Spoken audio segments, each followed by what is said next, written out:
నమస్కారం. ప్రతిధ్వని కార్యక్రమానికి స్వాగతం. పార్లమెంట్ సెంట్రల్ హాల్లో నరేంద్ర మోడీ భావోద్వేగ ప్రసంగం యావత్ దేశాన్ని కంటతడి పెట్టించింది. పార్లమెంట్ను ప్రజాస్వామ్య దేవాలయంగా భావిస్తూ మోకరిల్లారు. స్వాతంత్ర పోరాటం చేసే అదృష్టం దక్కలేదు, దేశానికి సేవ చేసే భాగ్యం ఇప్పుడు లభించిందన్నారు. ఒక పేదవాడు ప్రధాని కావడం ప్రజాస్వామ్య గొప్పతనం అన్నారు. దేశాన్ని పార్టీని తల్లితో పోల్చారు. తల్లిలాంటి పార్టీకి సేవ చేయడం కృప కాదని గద్గద స్వరంతో గుండెల్ని పిండేశారు. పదవిని పవిత్రంగా భావిస్తూ దేశ ప్రజల ఆశలు ఆకాంక్షలు తీరుస్తామన్నారు. నిండైన మనసుతో మాట్లాడి ప్రజల గుండెల్లో నిలిచిన మోడీ వ్యక్తిత్వంపై ప్రతిధ్వని ప్రత్యేక చర్చలు చేపట్టింది. ఈ చర్చలో పాల్గొంటున్న ప్రముఖులు సునీల్ కుమార్ గారు, సామాజికవేత్త, గ్రామీణాభివృద్ధి సంచాలకులు; కరుణా గోపాల్ గారు, ఫ్యూచరిస్టిక్ సిటీస్ ప్రెసిడెంట్; యామిని గారు, యువ పారిశ్రామికవేత్త, Limca book of record holder; Yashwant గారు, యువ ప్రతినిధి, వ్యవసాయ అంశాల అధ్యయనకర్త. మోడీ భావోద్వేగ ప్రసంగంపై ఇప్పుడు కథనం.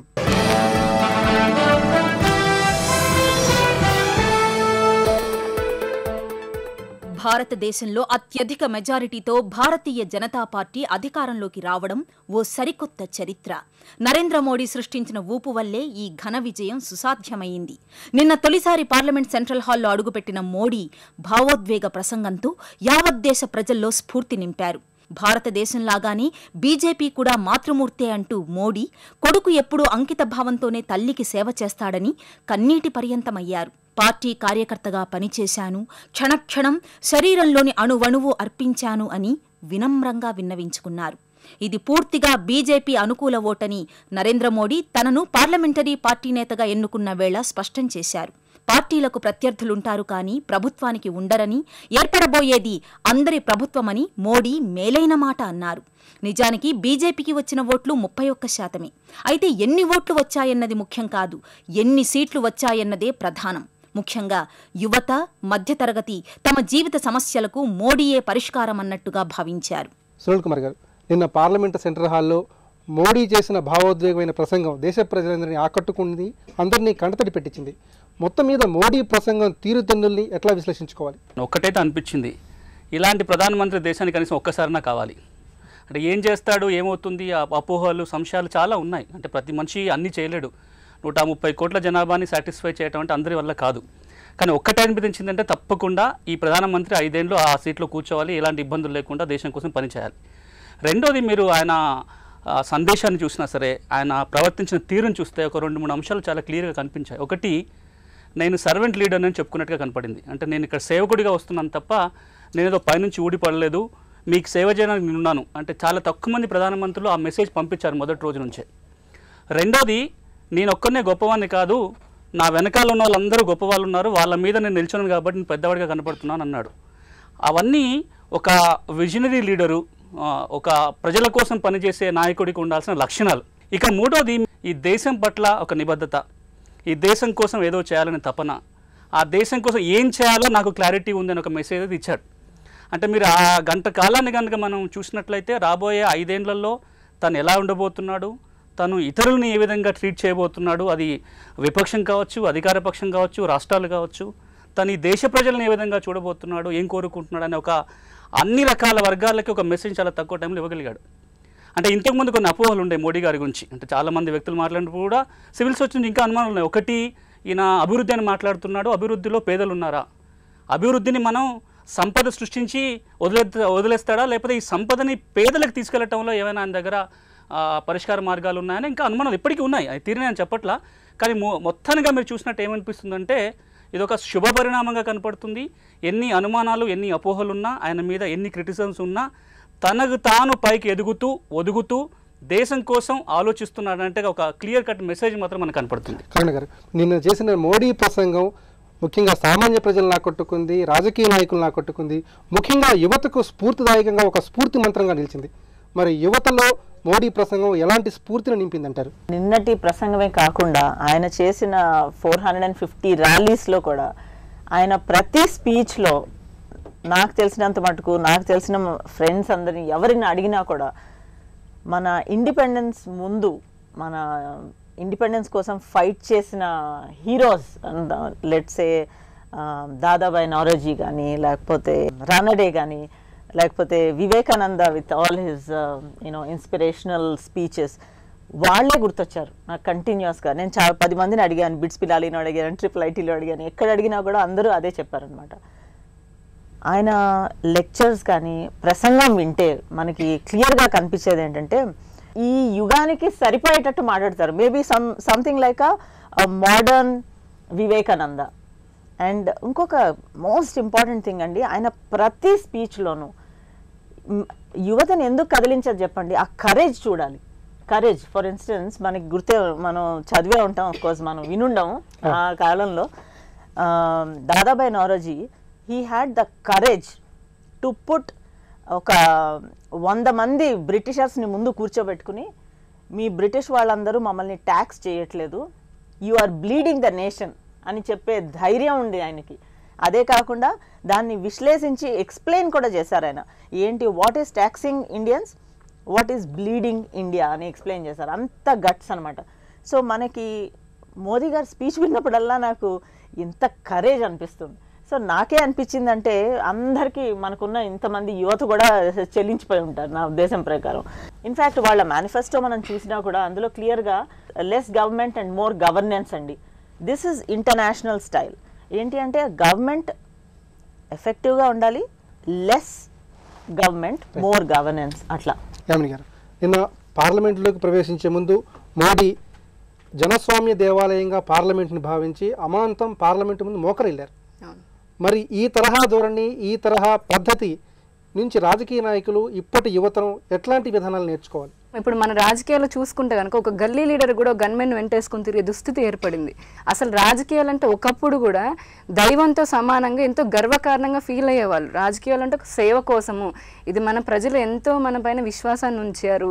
ఆ విశ్వాసం ఎందుకంటే ఎవరు పడితే వాళ్ళు వచ్చేది కాదు. అది ఒక పార్లమెంటు లేదంటే శాసనసభ, శాసన మండలి, ఇవన్నీ ఏంటంటే వాళ్ళ జీవిత కాలంలో దేశానికి లేదంటే ప్రజలకి ఎంతో సేవ చేయాలని ఒక డెడికేటెడ్ కమిట్మెంట్ ఉన్న పర్సన్స్ మాత్రమే అప్పట్లో ఎంట్రీ ఉండేది.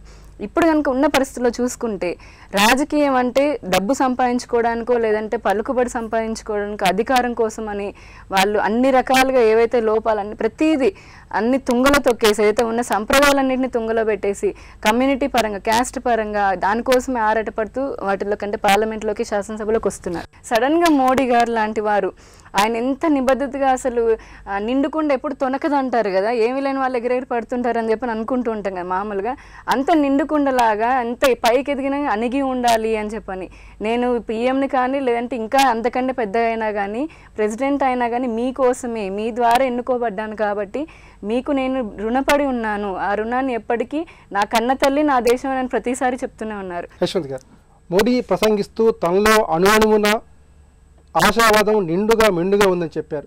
ఆశావాదం ఉన్న వ్యక్తే ఇతరులు స్ఫూర్తి నింపుతారని కూడా స్పష్టం చేశారు. మరి యువత ఆశావాద రీత్యా భవిష్యత్తును బంగారమయం చేసుకునే విధంగా మోడీ ప్రసంగం నుంచి ఎలాంటి స్ఫూర్తిని పొందాలి? ప్రధానంగా ఈరోజు మోడీ ఫ్యాక్టర్ అనండి, మోడీ మంత్రం అనండి, 35 ఏజ్ బిలో ఉండే వాళ్ళందరూ కూడా 60% ఎక్కువ మోడీ గారికి ఓటేసి గెలిపించుకున్నారు. వారు ఎంతో స్ఫూర్తిదాయకమైన మనిషిగా వారు చిత్రించుకున్నారు. వారి స్ఫూర్తికే ప్రతీకగా మోడీని వాళ్ళు ఊహించుకున్నారు. మీరు కనుక చూసుకుంటే ఆయన డెసిషన్ మేకింగ్ ప్రాసెస్ కానీ, ఆ తర్వాత ఆయన అడ్మినిస్ట్రేటివ్ స్కిల్స్ కానీ, ఆ తర్వాత ఎక్సలెంట్ ఆరేటరీ స్కిల్స్ అంటే చక్కగా మాట్లాడి మంత్రముగ్ధులు చేయటం కానీ, ఇవన్నీ కూడా యువతని ఎంతో ఆకర్షింపబడే చేసినాయి. నిన్న ప్రసంగంలో చూసుకుంటే ఆయన ఒక పక్క వికాస్ పురుషుడిగా ఉన్నాడు, ఛాయ్వాలాగా ఉన్నారు. అంటే దాన్ని బట్టి మనం ఎలా అర్థం చేసుకోవచ్చు అంటే అన్ని వర్గాల వారి యొక్క ఆశలు, ఆశయాలని, యువత ఆస్పిరేషన్ని ఆయన సాటిస్ఫై చేయగలరు అని చెప్పి పూర్తి నమ్మకంతో ఉన్నారు.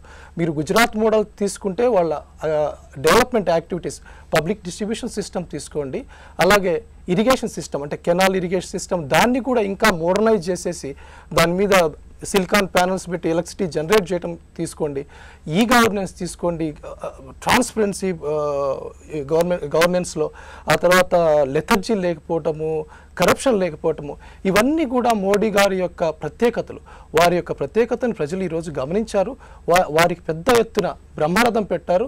నిన్న ఎంతో అద్భుతమైన స్ఫూర్తిదాయకమైన స్పీచ్తో ప్రజలు తరించిపోయారు. యూత్ యొక్క ఆశలు, ఆకాంక్షలు తప్పనిసరిగా మోడీ గారు తీరుస్తారు. ఎందుకంటే వారి యొక్క పోరాట పటిమ అటువంటిది, ఆయనకున్న చరిష్మా అటువంటిది, ఆయనకున్న ట్రాక్ రికార్డ్ అటువంటిది. ప్రధానమంత్రి పదవి ద్వారా ఆయన తప్పనిసరిగా భారతదేశం యొక్క దశ దిశ నిర్దేశన చేయగలరు. మన దేశాన్ని ప్రపంచంలో అగ్రగామిగా చేయగలన్న నమ్మకం నాకు పూర్తిగా ఉందండి. ఇంతింతై వటుడింతైన నరేంద్ర మోడీ తీరుపై ఇప్పుడు మరో కథనం.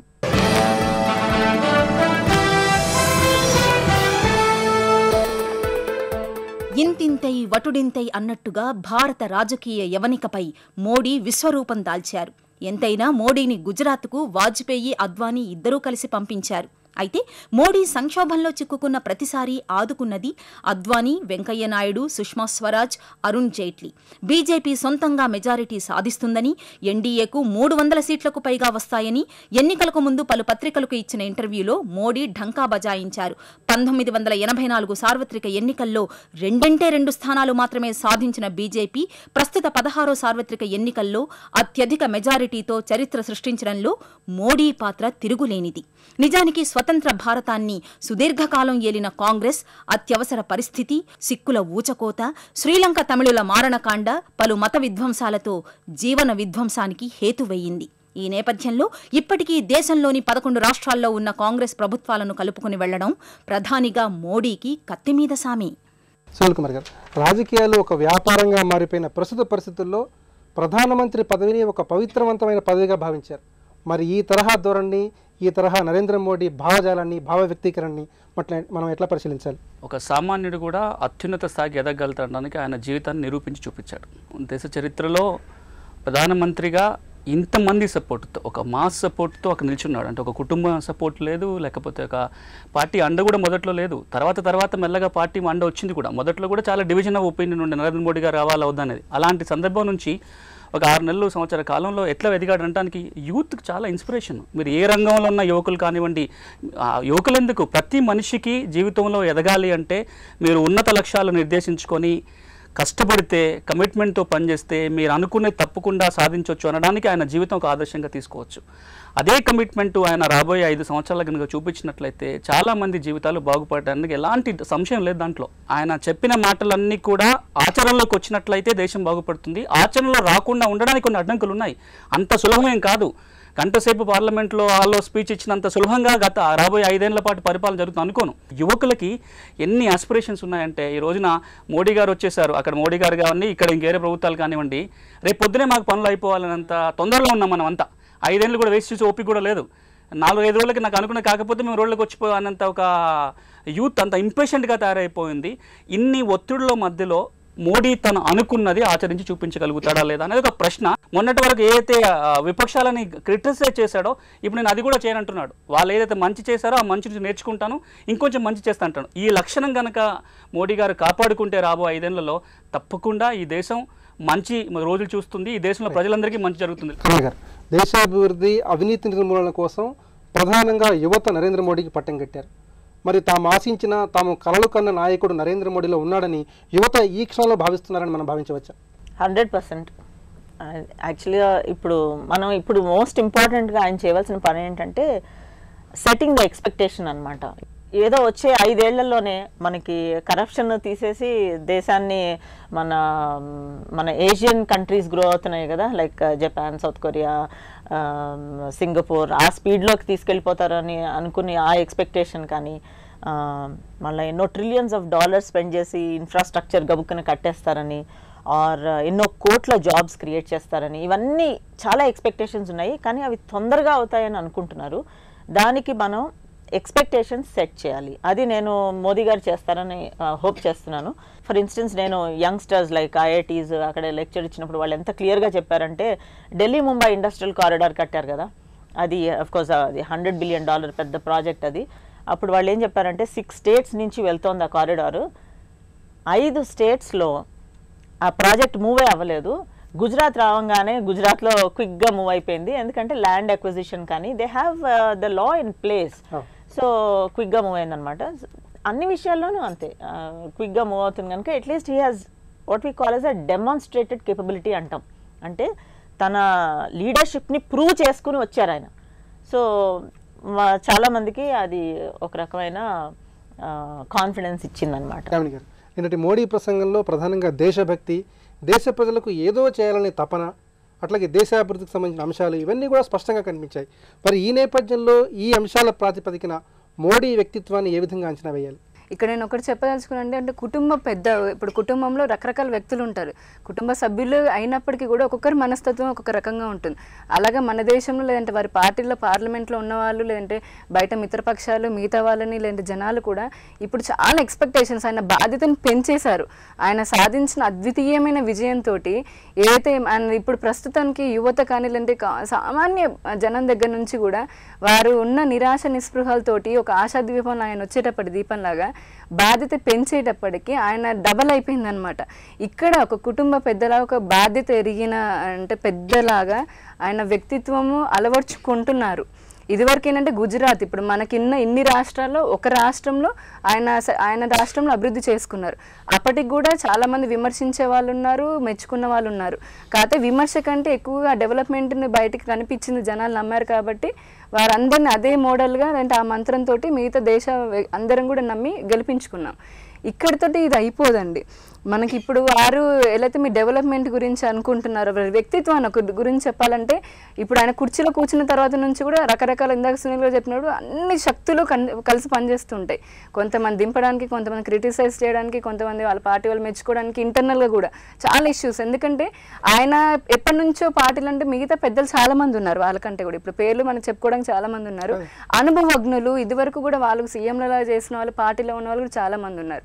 ఇంట్లో ఇప్పుడు మన ఇళ్ళల్లో కూడా ఎవరైనా పెద్ద వ్యక్తులు ఉంటే కనుక వాళ్ళ ఇగో దెబ్బ తినకుండా మనం వాళ్ళందరినీ ఒక తాటిపైకి తీసుకొచ్చి వాళ్ళని సంతృప్తి పరుస్తూ ముందు ఇంట గెలిచిన వాడు రచ్చ గెలుస్తాడని అంటారు కదా, అలాగే వాళ్ళ కుటుంబంలో అంటే ఇప్పుడు ఆ బీజేపీ పార్టీలో కానీ ఎన్డీఏలో కానీ వాళ్ళందరినీ కూడా తనకు చేతనంత సంతృప్తి పరుచుకుంటూ తన వ్యక్తిలాగా, లేదంటే ఒక వ్యక్తి కాదండి, ఇప్పుడు no more he's not a normal ordinary వ్యక్తి.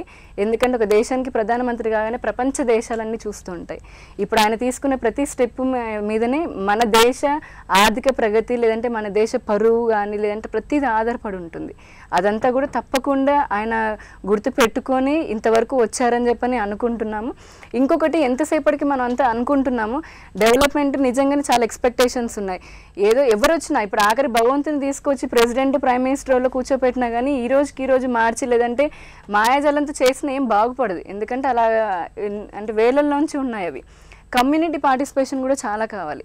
ఎంతసేపటికి మన సామాన్య ప్రజానికము వచ్చే గవర్నమెంట్ నాకేం చేస్తుంది, నాకు ఇది చేయాలి, నా డిమాండ్స్ ఇవని అనడం కంటే ఒక పౌరుడిలాగా అసలు నేను ఏం చేయగలను, నేను ఇంత కాంట్రిబ్యూట్ చేస్తే గవర్నమెంట్ నాకు ఇంత కాంట్రిబ్యూట్ చేస్తుంది, ఆ రకంగా ర్యాపు పెంచుకుంటూ మన నుంచి మొదలవ్వాలి మార్పు అనేది. ఆ మార్పు మన నుంచి మొదలయ్యి మన పక్కన ఉన్న వాళ్ళకి చుట్టుపక్కల సమాజాన్ని మార్పు తీసుకుంటూ అల్టిమేట్గా రాష్ట్రం నుంచి ఇతర రాష్ట్రాలు అప్పుడు దేశం వరకు రావాలి.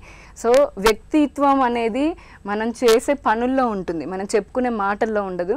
వారు ఖచ్చితంగా మంచి పనులు మనందరి సహకారంతో చేస్తారు, అభివృద్ధి పదాన్ని తీసుకెళ్తారని చెప్పని ఆశిస్తున్నాను. యశ్వంత్ గారు, మన దేశానికి సంబంధించిన యువత శక్తి సామర్థ్యాలు విదేశాలు ఉపయోగించుకుంటూ పురోభివృద్ధిలో ముందుకెళ్తున్నాయి.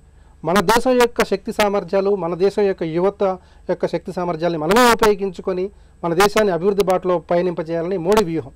మరి ఆయన వ్యూహం ఎంతవరకు సఫలీకృతమయ్యే అవకాశం ఉంది? మోడీ గారు ప్రధానంగా సమావేశాల్లో భారత్ మాతాకి జై అంటారు. దాన్ని బట్టి మనం అర్థం చేసుకోవచ్చు ఆయనకి దేశం మీద, దేశ ప్రజల మీద ఎంత ప్రేమ ఉందో అనేది. అది ఎట్లా అనిపిస్తుంది అంటే, నాకు సుభాష్ చంద్రబోస్ గారు జై హింద్ అని ఎలా అంటారో, భగత్ సింగ్ గారు తన ఉరికంపం ఎక్కువపోతూ వందే మాత్రం అని ఎలా అన్నారో, అలానే మోడీ గారు కూడా భారత్ మాతాకి జై అనేదంటే భారతదేశం మీద ప్రేమ ఉండటం, భారతదేశానికి డెవలప్ చేయడానికి ఆయన ఎంత కమిట్మెంట్తో ఉన్నారో అర్థమవుతుంది. అలాగే రెండవది, ఆయన చట్టసభలను నేలను ముద్దాడితే అదేమనిపిస్తుందంటే ఆయన చట్టసభలకు ఆయన ఇచ్చే అంత గౌరవం అనిపిస్తుంది. మనం వ్యక్తులను చూస్తున్నాం, పార్టీలను చూస్తున్నాం, కానీ రాజ్యాంగము, రాజ్యాంగ వ్యవస్థల్ని వారు ఎంతగా ప్రేమిస్తున్నారో, ఎంత గౌరవిస్తున్నారో అనేది ఆ రెండు చర్యల ద్వారా మనం ప్రస్ఫుటంగా తెలుసుకోవచ్చు. అయితే ఇంత భారతదేశాన్ని ప్రేమించే మనిషి భారతదేశాన్ని పెంచడా, ఏవైతే ఇంత నాలెడ్జ్ బ్రెయిన్ ఎంత డ్రైన్ అయినదని ఒకప్పుడు అనుకుంటారు. 95లో అనేవాళ్ళు, ఆ వర్డ్ వాడేవాళ్ళు. అంటే మీరు చెప్పినటువంటి యువత అంతా కూడా విదేశాల్లో వెళ్ళిపోయి అక్కడ చక్కగా పనిచేస్తూ అభివృద్ధి పదంలో ఉన్నవాళ్ళని తిరిగి తీసుకురావడానికి డెఫినెట్గా ఆయన ప్రయత్నిస్తారు. అంతటి అవకాశాలు ఇక్కడ వస్తాయని తెలుస్తుంది అనమాట. ఎందుకంటే మీరు గుజరాత్లో వైబ్రెంట్ గుజరాత్ ఆ ప్లాన్ ఆఫ్ యాక్షన్ ఉంది కదా, అప్పుడు ఒక $1,200 బిలియన్స్ ఇన్వెస్ట్మెంట్స్ వచ్చినాయి విదేశీ ఇన్వెస్టర్స్ నుంచి.